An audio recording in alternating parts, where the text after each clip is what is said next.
The music stopped. My knees buckled. Everything went white. I woke up in a stranger's arms. Her eyes were the calmest thing I'd ever seen. "You fainted," she said. "I've got you." I didn't know her name yet. By midnight, I knew I was in trouble. 6 months later, my mother found out everything. And the woman who saved me almost destroyed my family. My name is Sarah Whitfield, 26 years old, raised in Millbrook, Ohio. In a house where Sunday church attendance mattered more than anything I ever wanted for myself. I'd spent my whole life folding myself smaller, dating boys my mother approved of, and burying a truth I barely let myself name, even in private. That July, my best friend Mia dragged me to the Meadowlight Music Festival outside Columbus, promising sunshine, cheap food trucks, and nothing more complicated than a good time. The heat hit 98 degrees by noon, and I'd skipped breakfast, too nervous about seeing Daniel, my fiancé, texting me from 3 states away. Halfway through the second band's set, my vision blurred, the crowd tilted sideways, and the ground rushed up faster than I could catch myself. I remember hands catching my shoulders before I remember anything else, steady and sure. Like she'd done this 100 times before. When I opened my eyes, a woman with dark curls and paint-stained fingers was fanning me with a festival program, murmuring that I was safe now. "I'm Jordan," she said, pressing a cold water bottle against my wrist. "You scared about 10 people, myself included." I laughed weakly, embarrassed. And something in her smile made the embarrassment feel less like a disaster and more like an invitation. She sat with me under a shade tent for an hour, refusing to leave until my color came back and my hands stopped shaking. Mia found us there, took one look at Jordan, and raised her eyebrows at me like she already knew something I hadn't admitted yet. Before we parted, Jordan wrote her number on my festival wristband in blue marker, said to text her when I got home safe.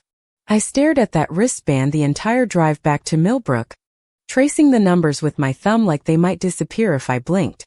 That night, lying awake next to my phone, I typed and deleted 4 different messages before finally sending one simple word: home. Jordan texted back within minutes. And just like that, we started a conversation that stretched from that night straight through the following week. We talked about everything except the one thing pressing hardest on my chest, that I was engaged to a man named Daniel Corbin. Jordan lived 40 minutes away in Cincinnati, worked as a mural painter, and had a laugh that made ordinary sentences sound like secrets worth keeping. I told myself we were just friends, the kind who happened to text goodnight every evening and think about each other during boring meetings. 2 weeks after the festival, Jordan asked if I wanted to see one of her murals in person, and I said yes before I could overthink it. Standing in front of a wall she'd painted with wildflowers and a woman mid-flight, I felt something crack open that I'd kept sealed for years. "Do you always paint women flying?" asked, and Jordan looked at me like the question meant more than I'd intended. "I paint what freedom looks like," she said quietly. "I'm still learning what mine is supposed to be." She mentioned, almost offhand, that her own family hadn't spoken to her in 3 years, ever since she'd told them the truth about herself. I didn't ask which truth. I think some part of me already understood, and some part of me was terrified of understanding. Back home, Daniel called to talk about caterers and venue deposits, and I found myself answering in a voice that sounded borrowed from someone else. My mother, Carol, had been planning this wedding since I was 17, back when she and Daniel's mother first became close at church. I loved my mother fiercely, and that love was exactly why I hadn't found the courage to disappoint her with who I really was. Mia was the only person who knew I'd been seeing Jordan, and even she didn't fully understand what seeing meant until I finally said it out loud. "You're falling for her," Mia said one night, not as a question, watching my face light up over a simple text notification. I denied it fast. Too fast. And Mia just smiled the sad, knowing smile of someone who'd watched me lie to myself for years. Jordan and I started meeting every weekend, sometimes for coffee, sometimes just to sit in her car and talk until the streetlights buzzed on. She never pushed me toward anything I wasn't ready for, which somehow made me want to be ready faster than I'd expected. One rainy afternoon in her studio, surrounded by half-finished canvases, she asked softly if Daniel made me feel the way I felt right now.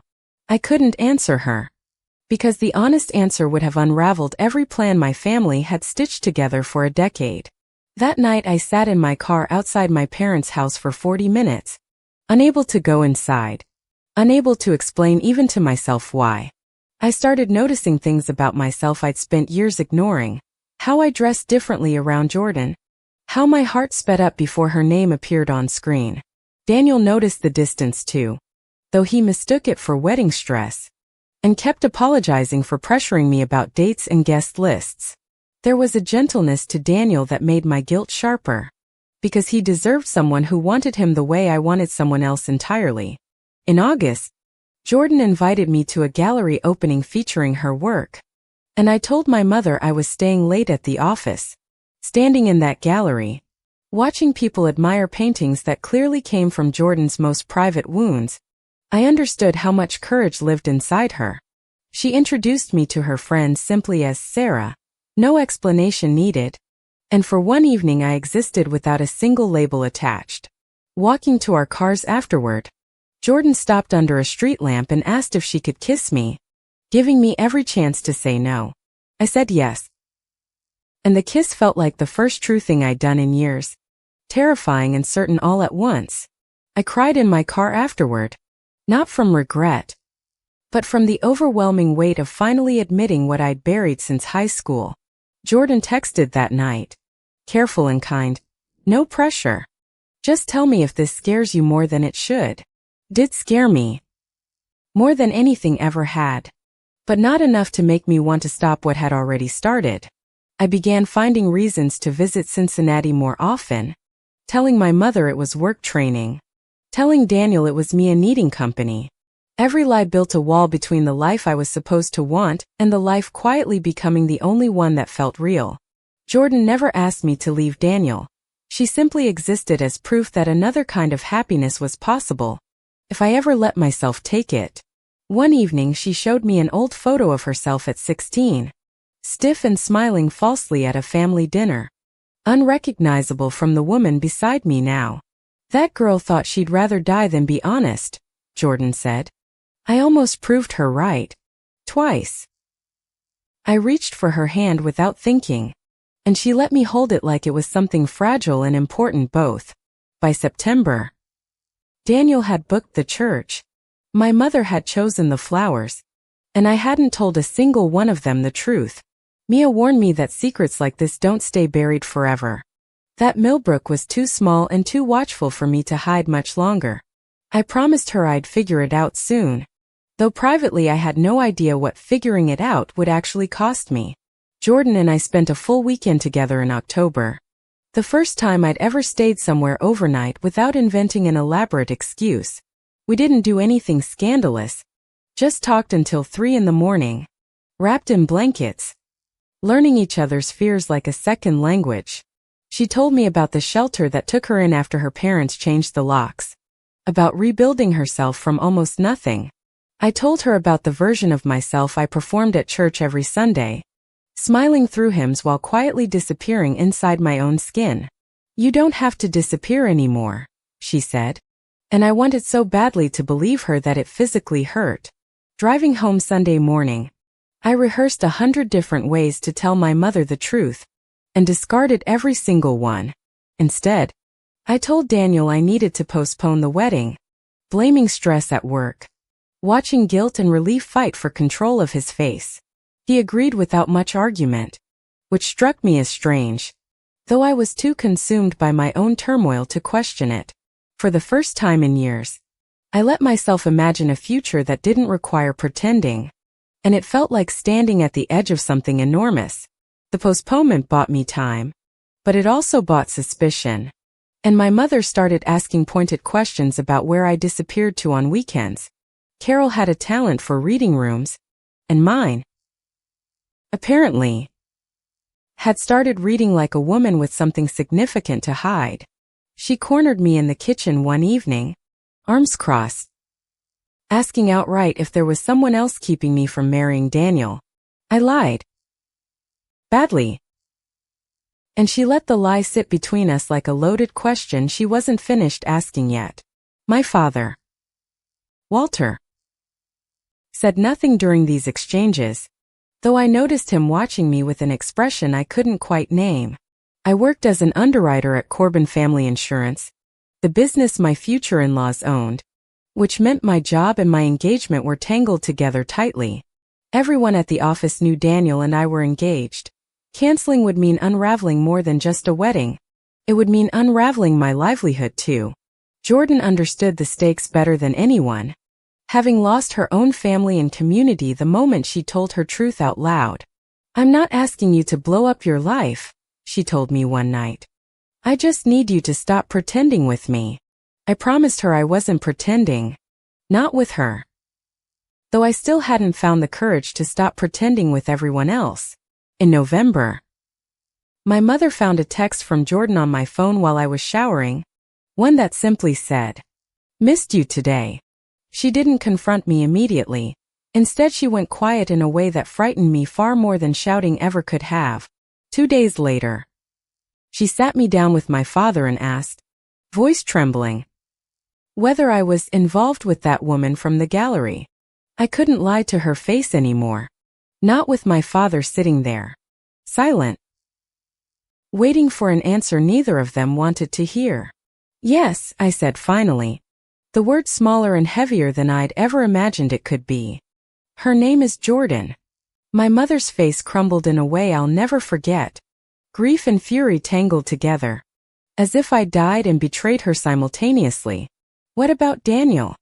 What about everything we've built? She asked.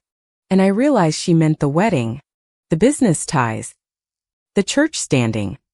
My father finally spoke, quietly asking me to leave the room so he could talk to my mother alone, his tone unreadable. I sat on the porch steps for an hour, listening to muffled voices through the screen door, unable to make out a single word. When my mother emerged, her eyes were red, and she told me I needed time before she could look at me the same way again. I called Jordan from my car, sobbing, and she stayed on the phone with me for 2 hours without once telling me I was wrong to feel it. Word travels fast in Millbrook, and within a week, whispers reached the church, then the insurance office, then Daniel's own mother. Daniel confronted me at the office, hurt and confused, asking how long I'd known, how long I'd let him plan a future that wasn't real. I apologized, meaning it completely, though apologies felt useless against the size of what I'd taken from him without asking. To my shock, Daniel didn't seem angry so much as strangely relieved, like a burden had finally been lifted from both of us. I need to tell you something too, he said, voice unsteady, glancing around the empty break room like the walls might be listening. Before he could finish, his mother walked in, saw our tense faces, and the moment closed as quickly as it had opened. That night I told Mia everything, expecting comfort, and instead watched her expression shift into something cold and unfamiliar. Do you know what this does to your mother? To this family's name? Mia asked, sounding more like Carol than herself. I reminded her she was supposed to be my best friend, the one person who'd known and kept my secret since summer. I kept it because I thought it was a phase, she snapped. Not because I thought you'd blow up your whole life over it.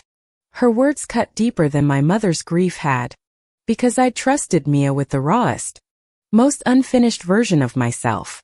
3 days later, I learned Mia had told her own mother everything, who then told 2 other women from church, who told several more. By Sunday, the whispers weren't whispers anymore. They were open stares and hushed conversations that stopped the moment I walked into a room.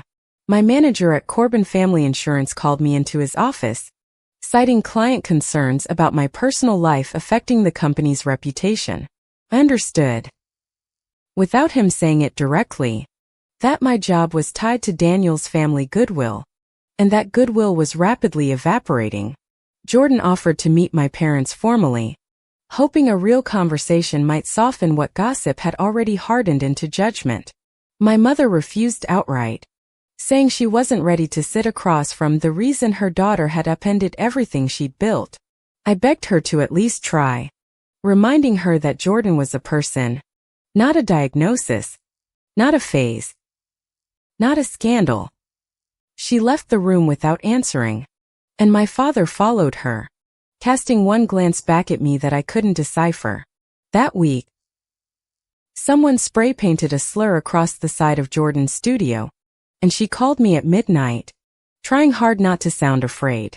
I drove to Cincinnati immediately, holding her while she scrubbed at the wall, both of us silent with a fear too large for words. "This is what happens," she said quietly. "This is the part nobody warns you about when you finally decide to be yourself." I wanted to protect her from a world that clearly wasn't ready for us, but I didn't know how to protect her from my own hesitation either. Back in Millbrook, Daniel asked to talk again, this time somewhere private, away from the office and his mother's watchful presence. We sat in his car outside the lake, and he finally told me the thing he tried to say before his mother interrupted us. "I think I've known about myself for years too," he admitted, voice barely above a whisper. "I just never had the courage you're finding now." I stared at him, stunned, pieces of our strange, sexless engagement suddenly clicking into a shape I'd never let myself see. Daniel had been using our engagement as cover, the same way I'd almost used it, both of us hiding behind a safety neither of us wanted. "Marrying you was supposed to make both our families stop asking questions," he said. "I'm sorry I let you become part of that lie." Daniel's confession complicated everything, because now two families expected an explanation neither of us was fully ready to give. We agreed to tell our parents together, hoping shared honesty might soften the blow neither of us could deliver alone. His mother took the news worse than mine had, accusing me of corrupting her son, refusing to hear that his truth predated me entirely. My mother, strangely, seemed almost relieved that Daniel hadn't been rejected for me specifically, though her relief did little to ease her own grief. The engagement officially ended that week, and with it, my job at Corbin Family Insurance restructured out from under me within days. Jordan offered to help me find work in Cincinnati, suggesting I finally leave Millbrook and the life that had never quite fit me. I hesitated, not because I doubted her, but because leaving meant admitting I might never fully belong in my hometown again. My father asked to see me alone one evening, something he'd rarely done, and led me out to the garage where he used to tinker with old radios. "I had a brother," he said quietly, wiping grease off a wrench he wasn't really using. "Your Uncle Robert. Nobody talks about him anymore." I'd never heard this name before, and something in my father's voice told me this story had been buried far longer than my own secret. Robert had come out at 23, back in 1986, and my grandfather had disowned him within the week, cutting all contact permanently. "He died alone in Chicago," my father said. "I was too much of a coward to go to the funeral. I've regretted it every day since." I stood frozen, realizing my father's silence these past weeks hadn't been disapproval. It had been grief revisiting an old, unhealed wound. "I won't make your mistake," he told me, voice cracking.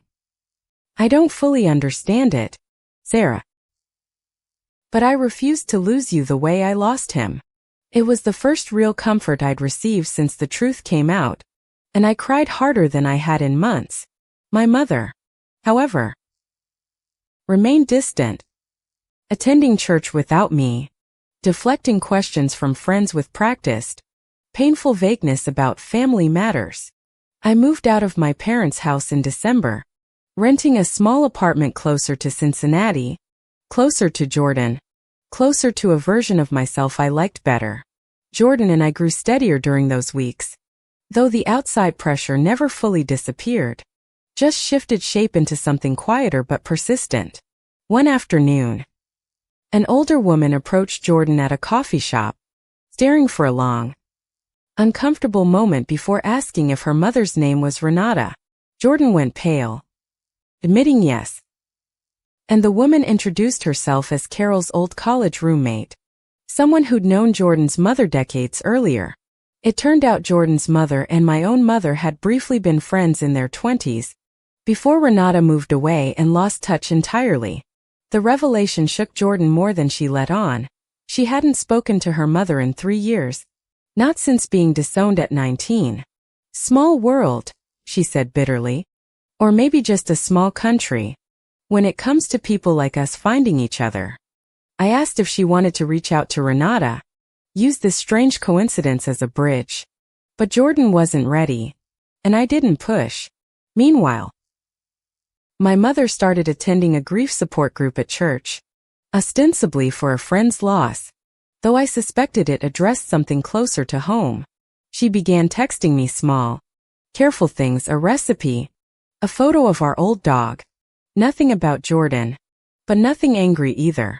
I took these as tiny olive branches, small enough not to threaten her, large enough to make me believe healing might still be possible. In January, Jordan was offered a mural commission back in her hometown, a project that would require confronting the family she'd avoided for years. She asked me to come with her, admitting she didn't think she could face that town alone, not even for a single afternoon. We drove 3 hours to a small town outside Dayton, and I watched Jordan's hands tighten on the wheel the closer we got. Her childhood home looked smaller than I imagined, paint peeling, a wreath still hanging crookedly on the door from some forgotten holiday. Renata answered. And for a long moment, mother and daughter simply stared at each other across a threshold neither seemed brave enough to cross. I heard you were painting again, Renata finally said, voice thin. I always liked your painting, even when I couldn't say much else. It wasn't forgiveness. Not yet.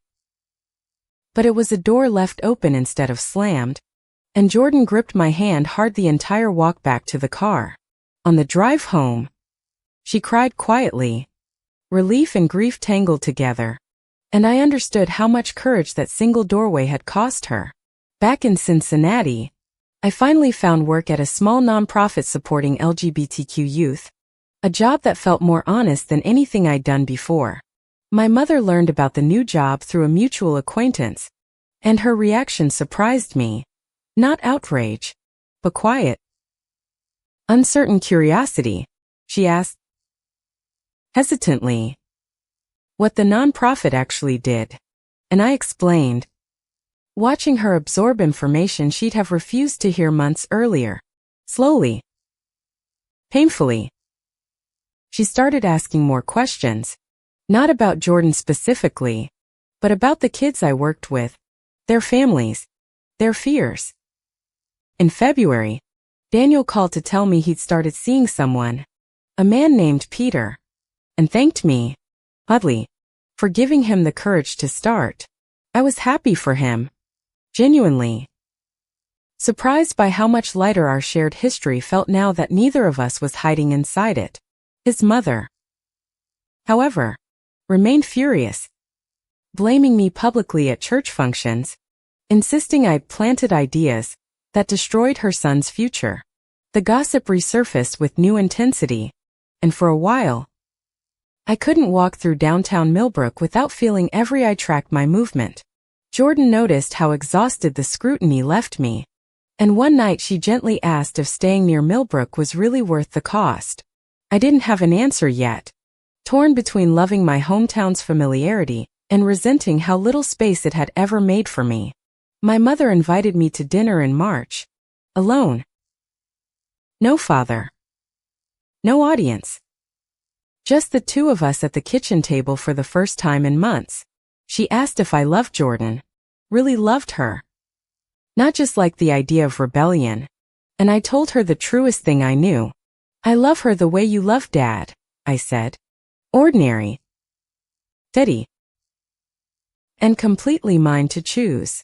My mother went quiet for a long time, then said she needed more time, but that she didn't want to lose me trying to find it. In April, My father suggested something none of us expected.